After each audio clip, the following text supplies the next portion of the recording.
1 year ago, Animal Crossing New Horizons took the world by storm. It was the beginning of quarantine and people were stuck wondering what to do with their sudden newfound time.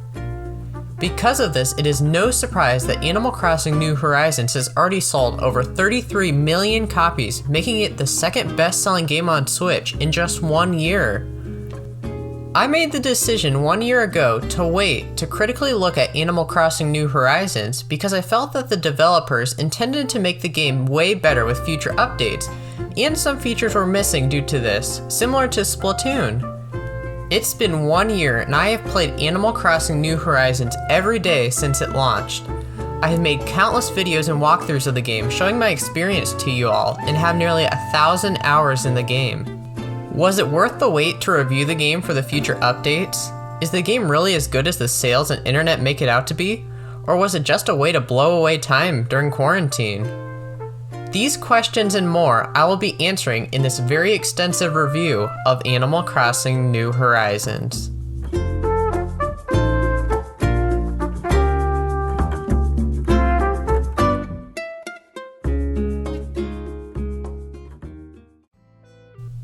As most of you know, Animal Crossing New Horizons opens with your villager leaving for a deserted island with the Nook Inc. Deserted Island Getaway Package. From the start, you are able to choose between one of 4 island layouts, which doesn't end up making too much of a substantial difference with the inclusion of terraforming, which I'll touch on later. You are also able to customize your skin and eye color from the start, a first for the Animal Crossing series. Once you get to the island, you meet 2 villagers that come alongside you, Tom Nook and Timmy and Tommy. Unlike previous Animal Crossing games that had you moving to an existing town that had room for growth, the deserted island in New Horizons is completely empty besides the airport and resident services. At the start, Tom Nook allows you to choose the location of you and your villagers' houses. It's easy to forget after playing this game for a year, but the ability to select where your villagers live is a huge improvement to the game.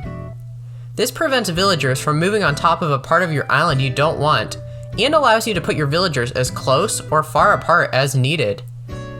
After doing this, everyone on the island has a short celebration and the main game begins. At the next day, Tom Nook introduces you to the new Nook Miles system.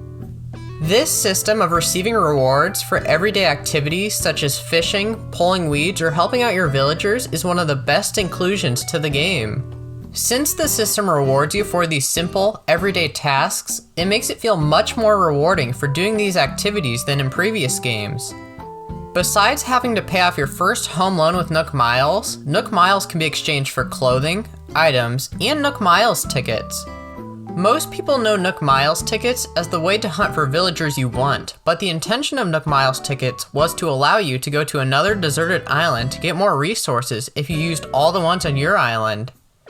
Anyway, on the whole, the Nook Miles system is a great addition that makes doing activities we've done in Animal Crossing for 2 decades now fun and even more enjoyable than before. After paying off your first loan, you go through a series of story-like events to get facilities such as the museum, Nook's Cranny, and more villagers on your island. This story sequence hits the climax after around playing for 3 to 4 weeks with the completion of Project K. Project K was the goal of the story-like objective, which is to get KK Slider to come to your island, which can only happen after receiving a 3-star rating. This story-like sequence is the most linear and most open-ended story in an Animal Crossing game at the same time. The events in this story play out at whatever pace you feel like going at. You can play every day for an hour or 2 and complete the main story sequence in 2.5 weeks, or you can take as much time as you want and complete it after a few months. The decision is completely up to you as the player. Although the main progression of the game in the first 3 weeks or so can get fairly tedious, this chain of events is this game's version of a tutorial in which you learn everything from how to place furniture to how to increase your island rating. This game does a great job of making this sequence feel fun and enjoyable while also teaching the player everything they will need to know in the game. After getting KK Slider on your island, the game is just beginning. Tom Nook gives you the Island Designer app, allowing you to customize your island in almost any way you want.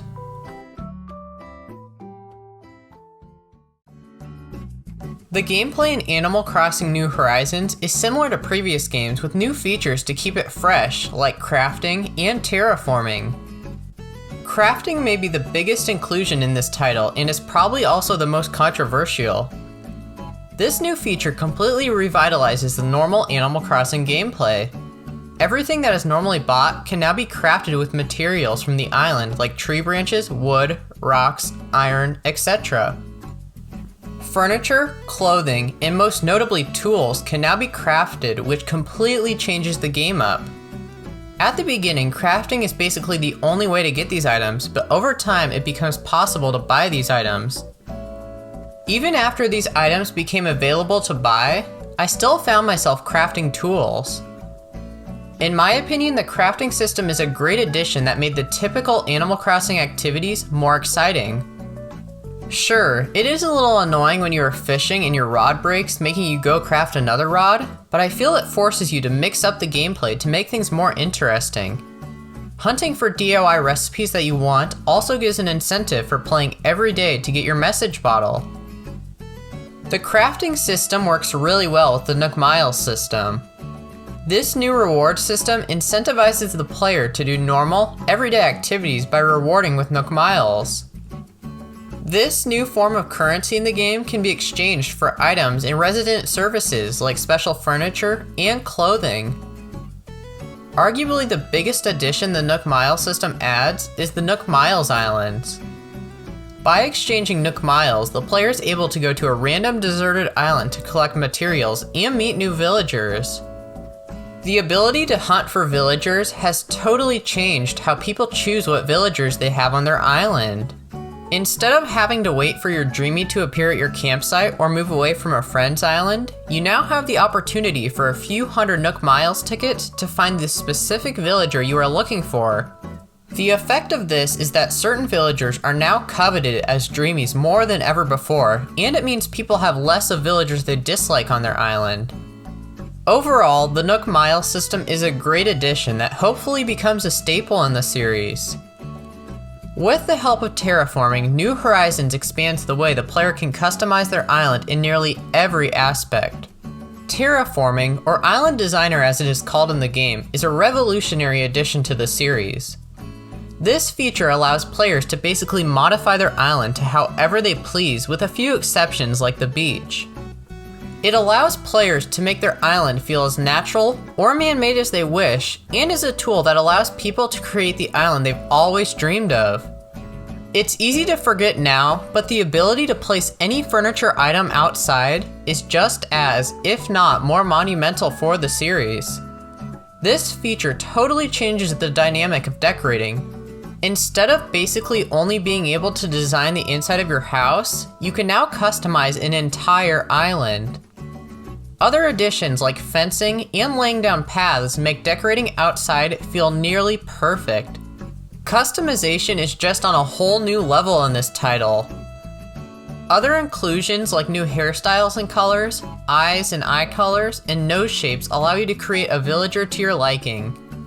In terms of decorating and customization, New Horizons is on a whole new level for the series. Multiplayer in Animal Crossing New Horizons is rocky to say the least. The Animal Crossing series has always had big multiplayer focuses, but none of the games have ever had great online. With that being said, people were expecting big upgrades to the online functionality on the Switch now that we are paying for Nintendo Switch Online. In a sense, we did get multiplayer upgrades. You can now send letters to friends on other islands without having to be on their island, and islands can now have up to 8 players on an island at one time. These are great inclusions, but the rest of the online experience is pretty sloppy. First, every time you want to go to another island or invite others to yours, you have to go to the airport and sit through pages of dialogue to get it up and running. Then, every time a person comes, a loading screen pops up, which is cool the first time, but multiply that screen by 6 or 7 times, and it ends up taking 10 or 15 minutes to get a party going on an island. In addition, once you're on an island, there's not too much to do. Sure, it is a novel idea to be playing together with your friends on an island that you created, but the experience gets old fairly quick since there are basically no multiplayer-focused things like Tortimer Island and New Leaf. If you want to do something with your friends besides catching bugs and fish, you have to create it yourself.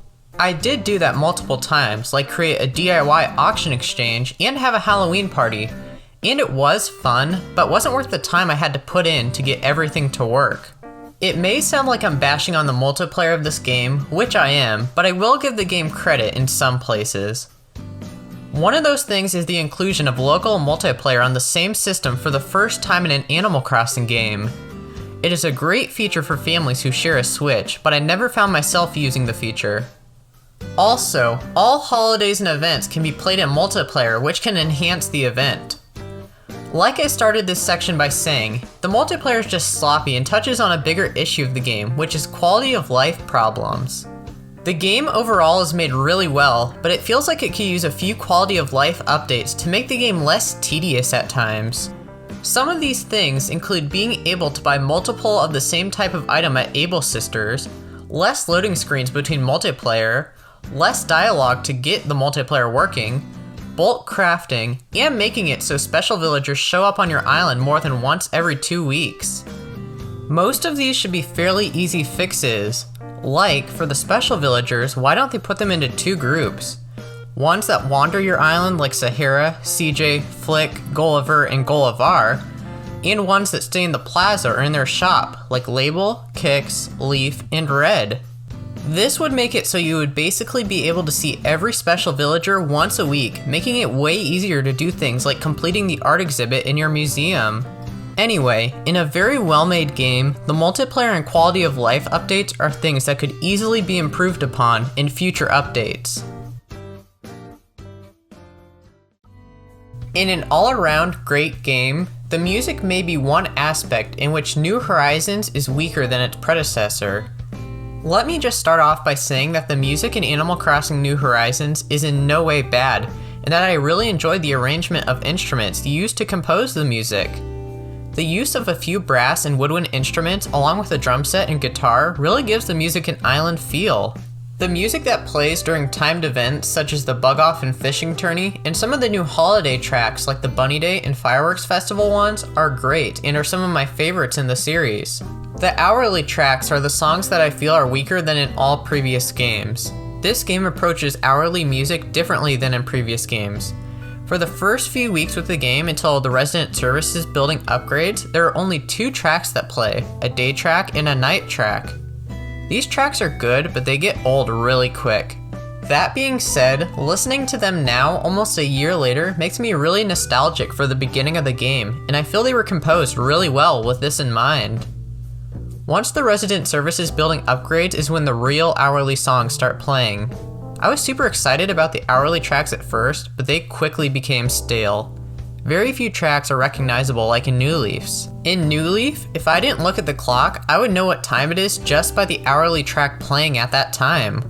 Almost all of New Horizons' hourly tracks just blend together for me and aren't that recognizable. That being said, there are a few standouts, and I feel a lot of the better tracks play in the morning. The 5 AM, 12 PM, and 5 PM tracks are my personal favorites in this game, and are exceptions to things I've said about the majority of the tracks.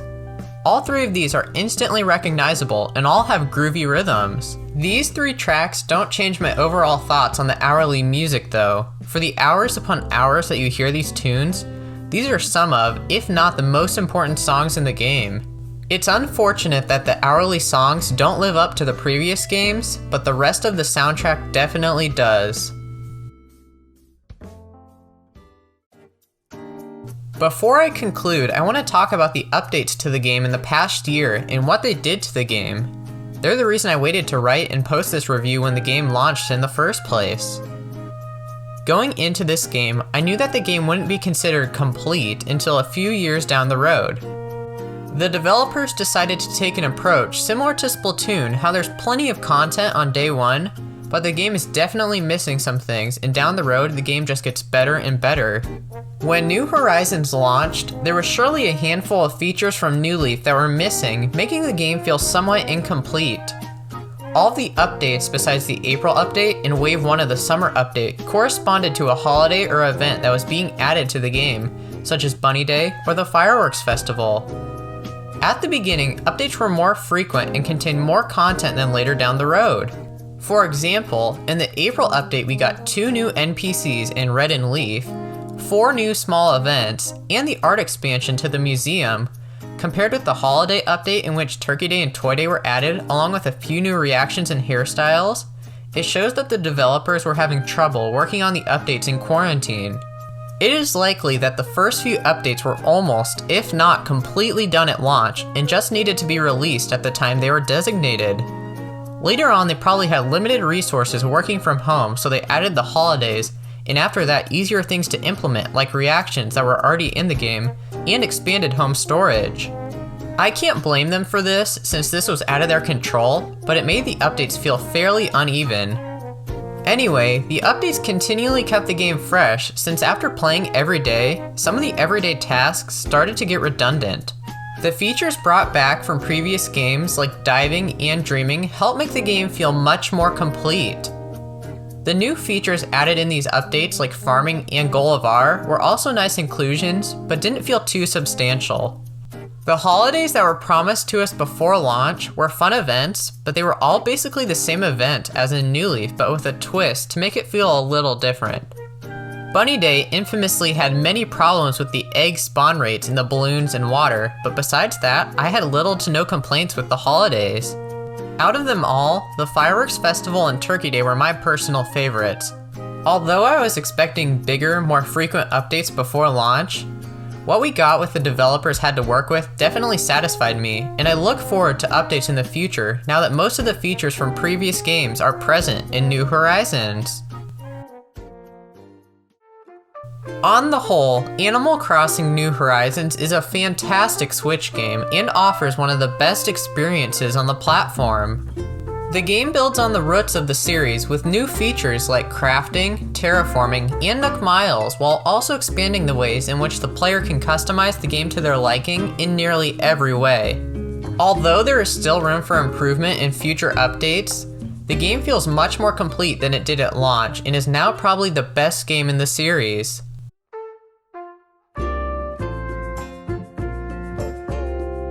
That's why we give Animal Crossing New Horizons a 9.5 out of 10.